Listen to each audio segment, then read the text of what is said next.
ચૈતર વસાવાના 3 દિવસના જામીન પૂરા થતા ચૈતર વસાવા જેલ તરફ રવાના થયા તો તેમના બંને પત્નીઓ રડી પડ્યા।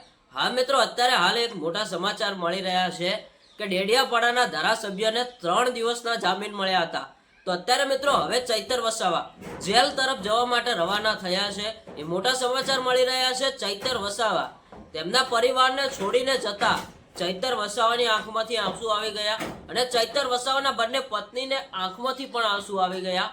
કારણ કે તમે વિચાર કરો કે ડેડિયાપાડાના ધારાસભ્ય છેલ્લા 2 મહિનાથી જેલની અંદર હતા, છતાંય એમને 3 દિવસના જામીન મળ્યા। હવે મિત્રો ચૈતર વસાવા પાછા પરિવારને છોડીને જેલમાં જઈ રહ્યા છે। કાલે મિત્રો ચૈતર વસાવાના ગુજરાત હાઈકોર્ટની અંદર જામીન અરજીની સુનાવણી થશે। જો કાલે ચૈતર વસાવાને જામીન મળી જશે ને તો ચૈતર વસાવા જેલની બહાર રહેશે, નહીં તો ચૈતર વસાવાને જેલવાસ ભોગવવો પડશે। પણ આજે તો મિત્રો જે ચૈતર વસાવાના પરિવાર સાથે જે ઘટના સર્જાઈ છે એ જાણીને, એ ઘટના જોઈને ઘણા બધા લોકો પણ રડી પડ્યા છે।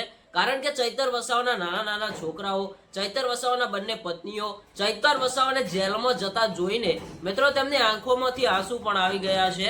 તમે ડેડિયાપાડાના ધારાસભ્ય ચૈતર વસાવાને જાણતા હશો કે તે સ્વભાવના કેવા છે અને ગરીબ જનતા માટે લડતા આવે છે। એ જ ગરીબ જનતાના કોઈ પણ ન્યાય માટે કે કોઈ પણ વ્યક્તિના ન્યાય માટે ચૈતર વસાવા અત્યારે હાલ જેલવાસ ભોગવી રહ્યા છે।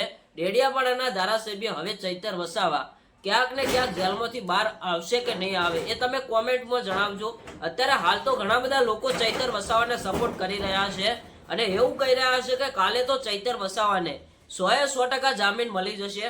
હા મિત્રો, કાલે ચૈતર વસાવાને જામીન મળશે કે નહીં મળે એ તો કાલે ગુજરાત હાઈકોર્ટમાંથી એક મોટો નિર્ણય આવશે અને એક મોટા સમાચાર આવશે।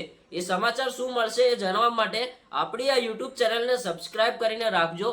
કારણ કે ચૈતર વસાવાનો કાલનો દિવસ છે ને એ બહુ અગત્યનો દિવસ છે અને કાલના જે સમાચાર છે ને એ બહુ જોવાલાયક છે। કારણ કે જો કાલે ચૈતર વસાવા જેલની બહાર આવી ગયા તો આ મામલો બધો શાંત પડી જશે અને જો કાલે ચૈતર વસાવા જેલની બહાર ના આવ્યા તો એક મોટો ધમાકો થશે ને થશે।